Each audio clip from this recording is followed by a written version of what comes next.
Hi everyone, it's Kafe con Karla. I'm glad to be back after a short, long break.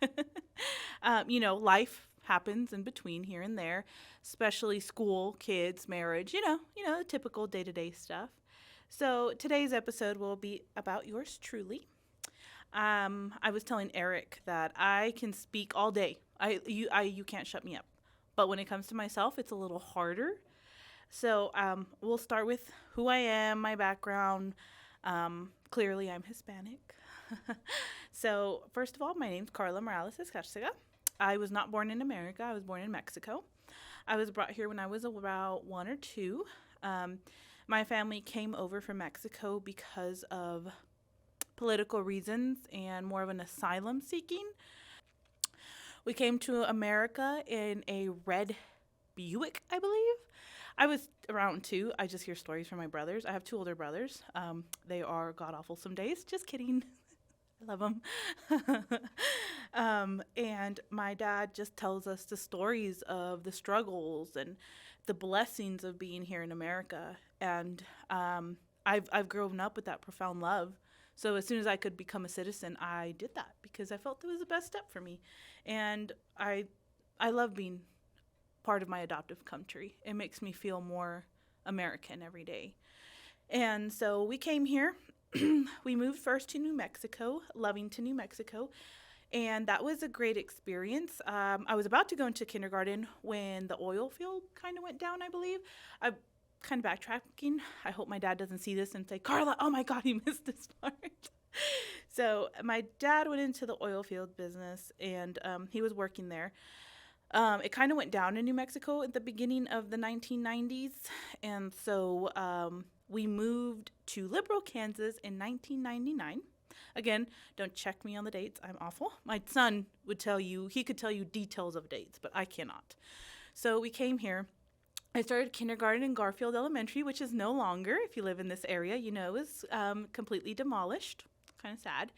But I went to Garfield Elementary and then I went to Conwood, which was a new school built at the time. Imagine how old I am. It was new at the time. And then I went to West Middle School. Yes, West. And then I went to Liberal High School. Liberal High School and West Middle School were very interesting periods of my life. I feel like anyone, I would love to dedicate this part to my son if he watches this.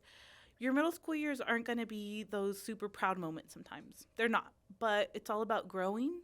It's all about getting to know who you are as a person and learning how to zone out those negative voices. And that took me so long to figure out. Come high school, I did become a teenage mom. I got pregnant my senior year with my son. He was the biggest blessing in the world. He helped create the woman I am now. Sorry. He is the reason I'm here. And so my husband and I of 12 years, I know, shocker, made it work, and we've stuck by each other. He is a truck driver. He came to Seward County Community College to learn truck driving. We now have a daughter, and she is the sassiest child alive. I wonder who she takes after. And that was my life. So I am not your typical student that graduates high school, comes to college, gets those experience. No, I'm not. I did it all completely opposite. I am now attending Seward County Community College. I'm almost done. I need a couple classes and I'll be done with my associates, which I can truly say I'm proud of myself because, 2 kids, a full-time job, I couldn't be honestly prouder of myself. And so that's a little bit of my history here. And now, 2 years ago, I met a very strange man. His name was Bradley Bennett. Just kidding. I like you, Brad. I saw a posting on Seward County Community College that they were looking for an executive assistant. And again, I didn't have the help that most kids had. Like, oh, my parents are going to help me pay for this, and my parents are going to help me pay for that. I didn't have that. So I worked at the district for 10 years, and I told myself, either you're going to die at this desk, or you're going to go and do greater things with yourself. And that doesn't mean that you can't do it because you have 2 kids.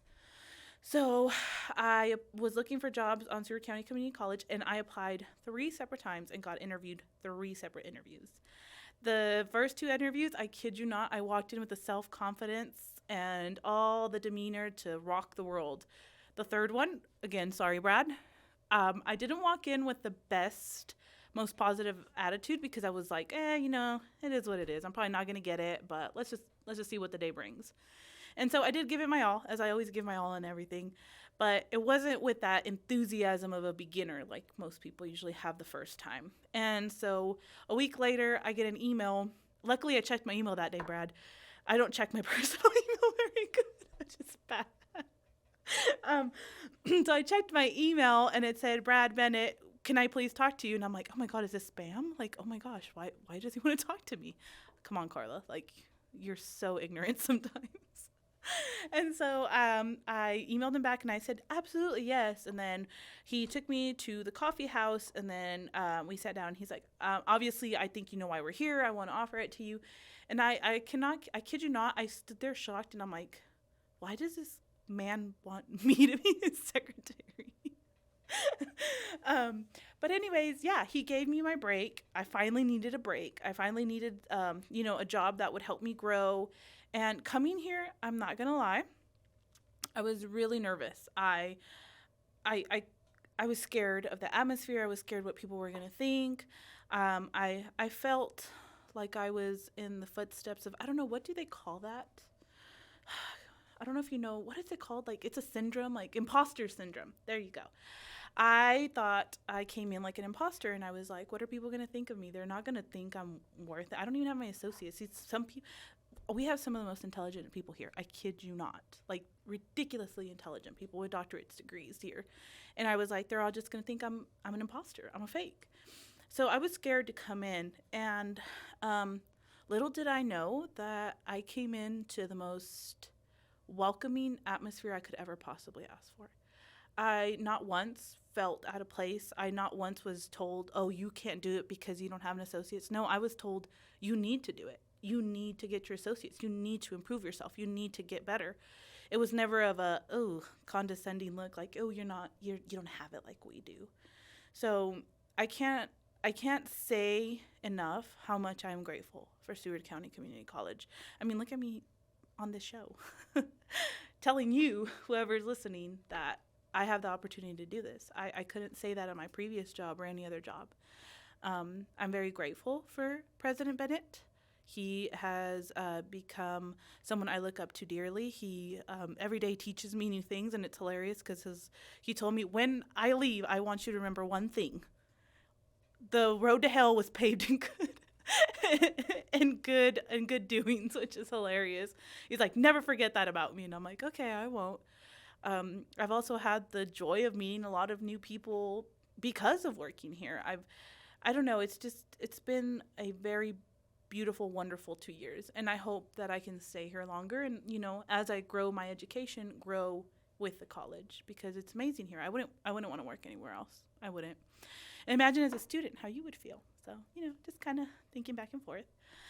And like I said, of course, I am Hispanic. That plays a huge role into who I am as well. The tortillas, the tamales, the tacos, all of that plays a huge role into who I am. And I want to say that this is a Hispanic serving institution, and it really is. I mean, where else can you go for and be at home if you live here in Liberal and not spend that much money? Like, I really don't think students sit there and think like, oh, would I want to go rack up a $35,000 debt at a college versus come to Seward County Community College, stay at my house, eat with my parents because you're going to do it, do the things here, then rack up $35,000 in debt in 1 year. Like, to me, it's, to this day, I cannot understand why people do that. But, to each their own. I understand everybody's path is a little different. Not judging you, but just saying. And with being Hispanic and all of that great stuff and being a Hispanic serving institution, I welcome all of you. I hope many, many, many people see this and see that I truly mean it's a great place. It's Hispanic serving. And I'm here, and I can literally vouch for the fact that it is the most wonderful job I've had in 2 years. And overcoming the odds is really hard sometimes, but don't fail to believe in yourself, because you can do it all. You can do everything. And don't get imposter syndrome like me and almost cry yourself the first day at work. You're not an imposter, and we all belong. and we can all do just about anything as long as it's good. As long as it's good, to make the world a better place for everyone else. And with being a Hispanic serving institution, I'd like to let you know that as I said, I did not take the traditional college route. I didn't go to high school, graduate, go to college. My parents sent me off, cried, and were happy to see me in a university. That's not what happened. But my story is honestly like a lot of your stories here in Liberal. We come from different backgrounds. Some of us come from Mexico, some of us come from Guatemala, some of us come from El Salvador, uh, Puerto Rico, Costa Rica, everywhere. We come from everywhere, and that doesn't mean that defines us. That just means that we can move forward and try to better ourselves. What I want to do in the future with my own stuff, it's a little bit long. I literally had to write it down on a sticky note. And I put it by my computer so I can read it every day because that's what I want to do with my life. It's a doctorate in psychology, but not just psychology. I would also like to minor in communications because I feel like that's a great piece to psychology as well, is that communication. And the reason I want to do that is as after the pandemic, I realized people really need someone to listen sometimes. People really need that shoulder to lean on, to let them understand that expressing your feelings it's normal to feel the way you feel.